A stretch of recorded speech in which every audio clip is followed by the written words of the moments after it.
long day, everybody is tired. I'll try to be short. Okay.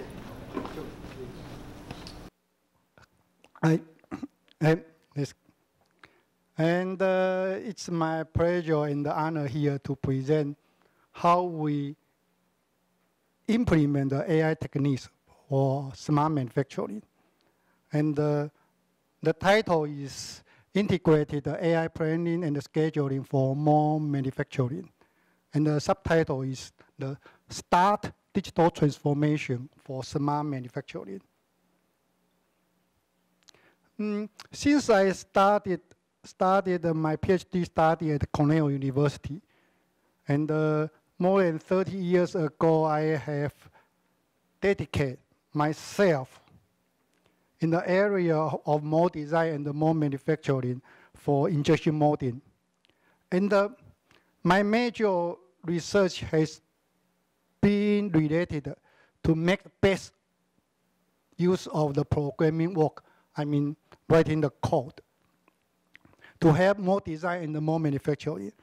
And this is the reason why we are also supported with the innovative AI program by the Ministry of Science and Technology in Taiwan.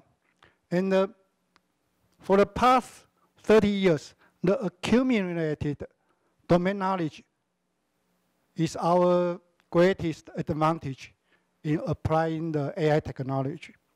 Currently, the Smart Manufacturing R&D Center in Zhongyan Christian University, we have 4 professors, and we have 15 full-time staffs, and 5 PhD students, and 20 master students. And this is a definition of the NIST for the smart manufacturing. Then, why? Why now? Why smart manufacturing? For the last 5 to 10 years, we all know that since the success of IoT and the AI in some specific areas, the concept, the vision, and the roadmap of smart manufacturing, or so-called Industry 4.0, has been explored a lot, and it's getting very clear.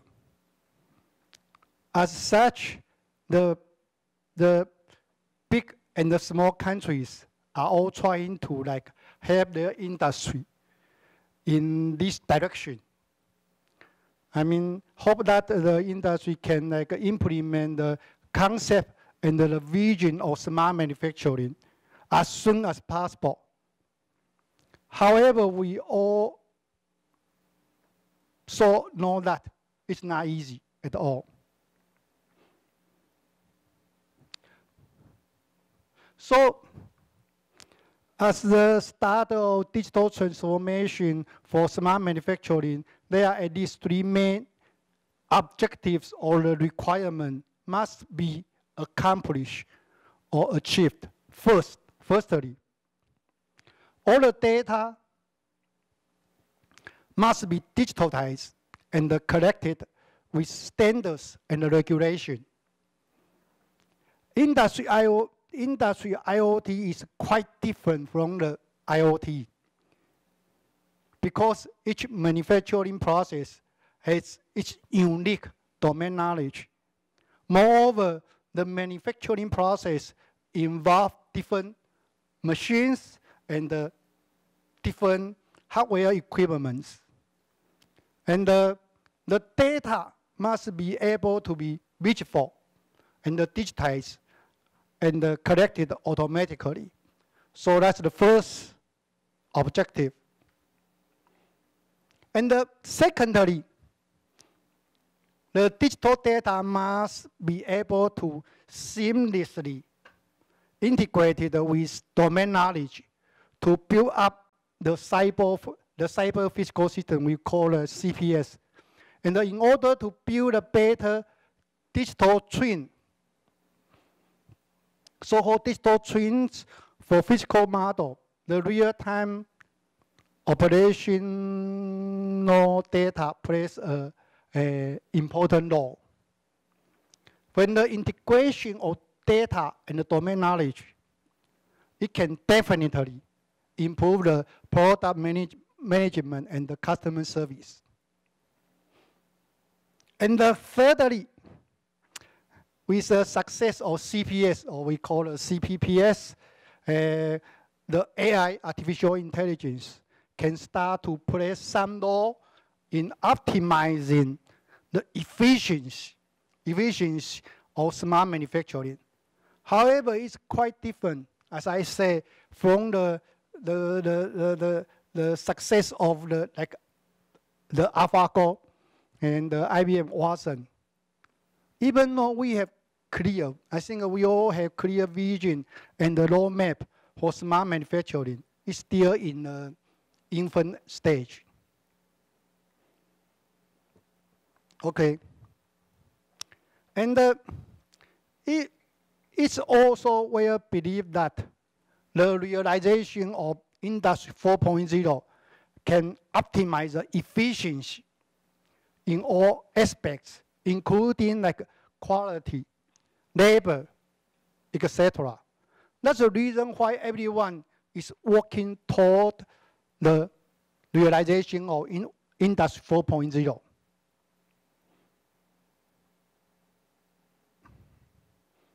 Then, how?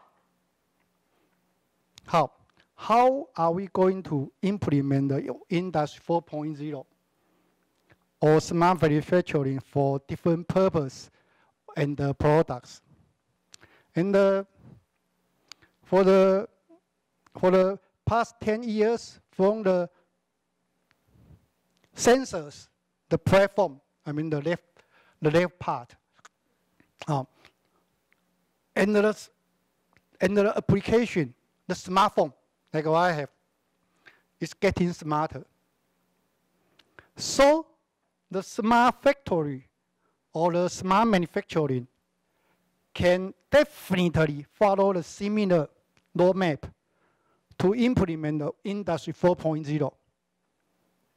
However, easy said than done.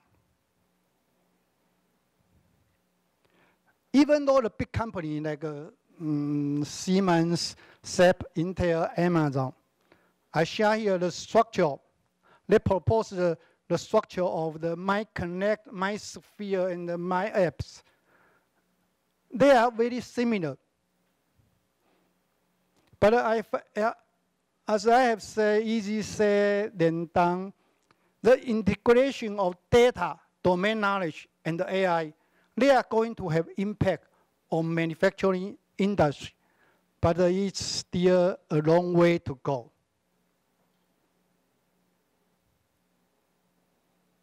So, as a research institute, we are focusing on the mold design and the mold manufacturing for injection molding process. We have been studying the IoT and the data collection for more than 15 years.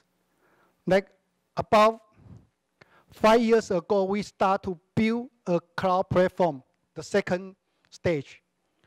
The cloud platform which can integrate the design, the manufacturing, the molding data with domain knowledge. Then about 2 years ago, we start to create some AI services. That's the reason we are supported by the most in Taiwan. And so for the following part of this talk, I will briefly present the current status and the future work of our research. In the phase of the mold design, we started this like 20 years ago with the Greenpoint or the Jabo. We customized the CAD software with domain knowledge. As such, it not only navigate the user with the mold design process, it also provides some advanced automatic functions which can prevent lots of human errors. It has helped some major mold design companies in Taiwan. Of course, because it's web-based. We started like what I say, we started like 20 years ago. All data can be recorded in the cloud platform. And with the digitization of the mold design, the manufacturing planning of hundreds, even thousands of components can be specified automatically or semi-automatically. Furthermore, the machine sequence can then be scheduled to different proper machines. They are machines to do the machining. And the machining scheduling can then be optimized by some AI techniques. Besides using deep learning in CAE simulation, we are also building the CPS system with the simulation from CAE, computer-aided engineering software, and the sensor data from the molding machine. This CPS system, which integrates the physical model and the digital model, can greatly transform the advanced domain knowledge of mold design.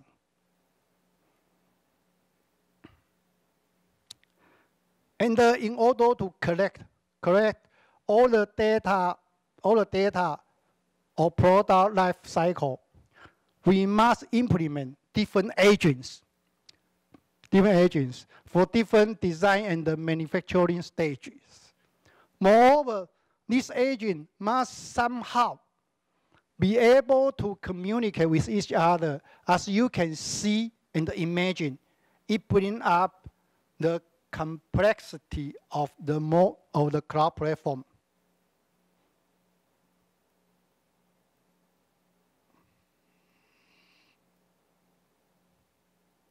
So for the cloud platform, we start from the small and the detailed implementation. However, we are aiming for the big integration for the real operation in the future. Because for the future operation of smart manufacturing, the cloud platform must be able to communicate with different commercial software. As shown here, this shows three screenshots of cloud platform. The left one is the mold design process and the some plus of data analysis. And the middle one is the bill of material or mold design.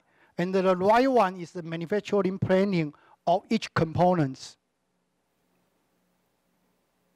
And these two screenshots show like with the collecting of the machining data from the manufacturing process, we can somehow find bottleneck of machining scheduling.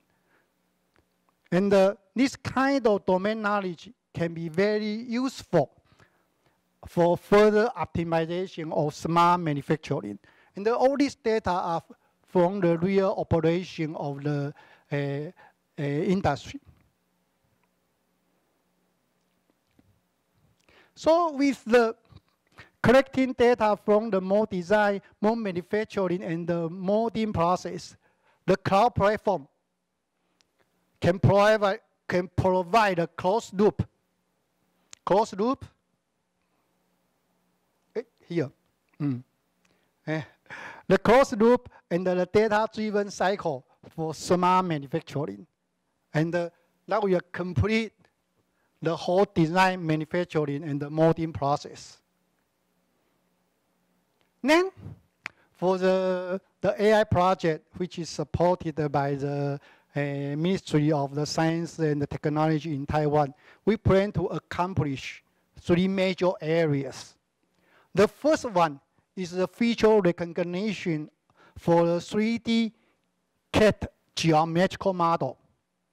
Even though the feature recognition has been studied for quite a long time since we have the CAD software, and it is still not working well for complicated model. So we expect the deep learning technique can bring some breakthrough for this research, and we are working on that. And the AI project supported by most is a 4 years project.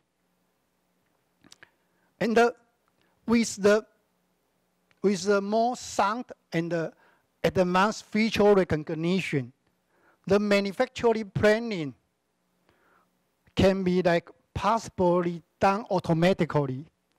Furthermore, the NC codes for machining can be possibly generated and optimized automatically. And the second one is the most difficult one is the scheduling optimization. And due to the diversity and the complexity of more design and the manufacturing for different products, scheduling optimization has been very challenging for more industry.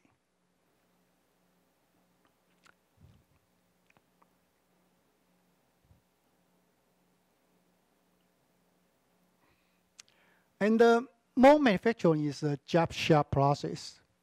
And besides using the n-colony optimization and the genetic algorithm for manufacturing scheduling, and the multi-agent system must be created for the efficiency of computing. Furthermore, we are starting in using the reinforcement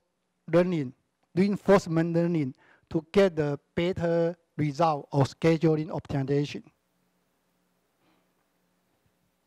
And the third one and the last one of this project is the realization of smart manufacturing. So we have been planning and designing even before the AI project. The demo site for smart more design, more manufacturing, and the injection molding process for 2 to 3 years in Zhongyan Christian University. And then the new building for this purpose is almost done. And so we are implementing this demo site right now.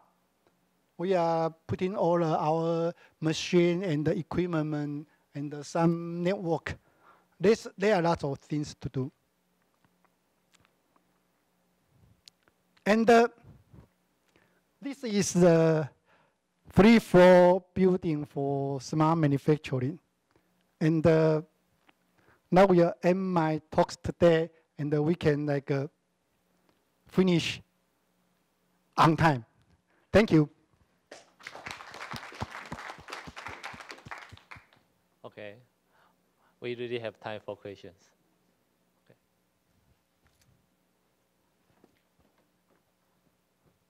I have one question. You mentioned about reinforcement. How you use reinforcement on your smart manufacturing? Can you talk a little bit?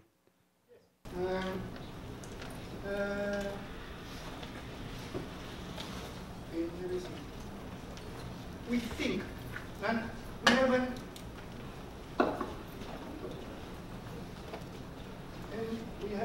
really started yet. But in the real manufacturing, in the real, there are lots of problems.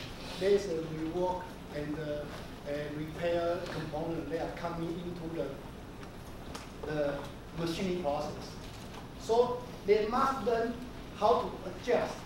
Like these are machines. These are machines, and these are the more components. They must learn how to adjust if there is an emergency, like how to adjust this rescheduling. If you want to recalculate all the scheduling operation each time, it takes too long. So we think reinforcement learning can help this kind. So do you mean you do some prediction? You have some black box and you predict the component going to fail, and you scheduling to shut down the machine to repair the component. Is that right? Not just that. We expect if there is a repair, if if the component is broken, then we want to remake the component. Then it's an emergency. So how to adjust this component into these machines? So we hope the system can learn from the reinforcement learning and to adjust how to scheduling problems. So you must modify the reinforcement algorithm, right? Yeah, sure. We learn from the experience, hopefully. Okay, thank you. Can I ask one more for reinforcement learning? For reinforcement learning, I think the most important part is the reward system. So what will be the reward for this environment? The reward is the agent. The agent that will learn, they will communicate. So if there is a reward, if they must, they are, let me say we have different agents. If there is an emergency, then they will communicate with each other. And they will know, okay, this kind of prediction is good or bad. And that will use as a rewarding for the future operations, for each operation. Can we think we use time for the reward, because for an emergency system, the timing is very important. Yes. Yes. I think we can use time. Yes. Reward. Time and actually, it's quite complicated. I didn't go to a detail. There are lots of constraints between these components. Yeah, sorry. Thank you.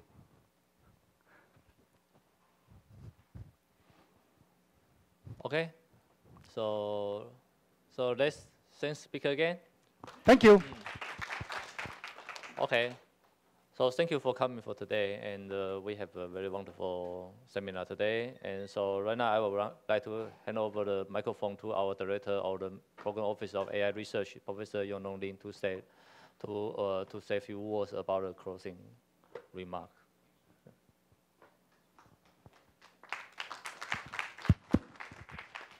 Okay, thank you, Professor Ho.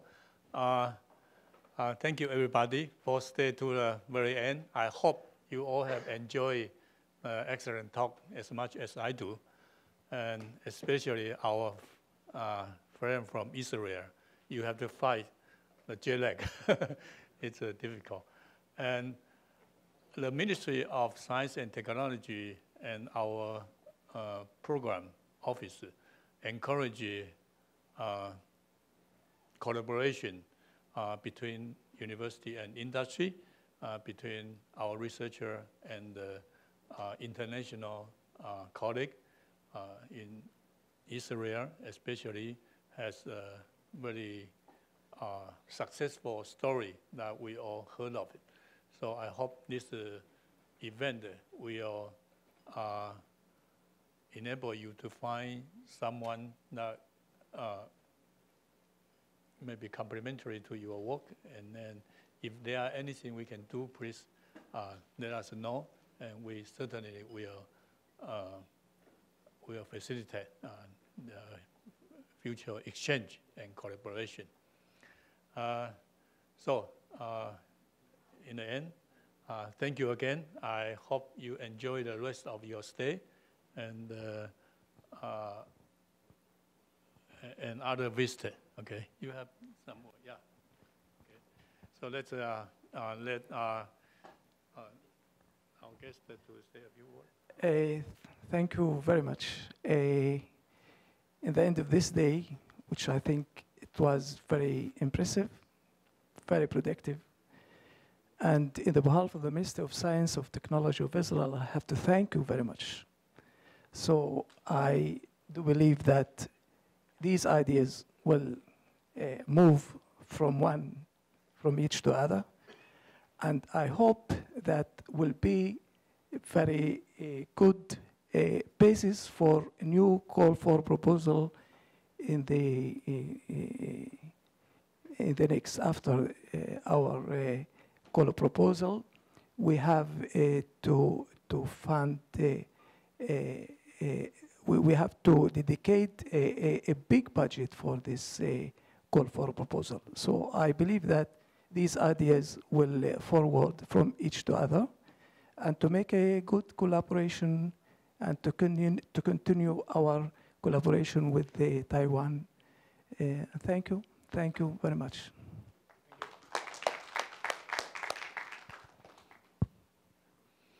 Okay, so we close this seminar. Thank you.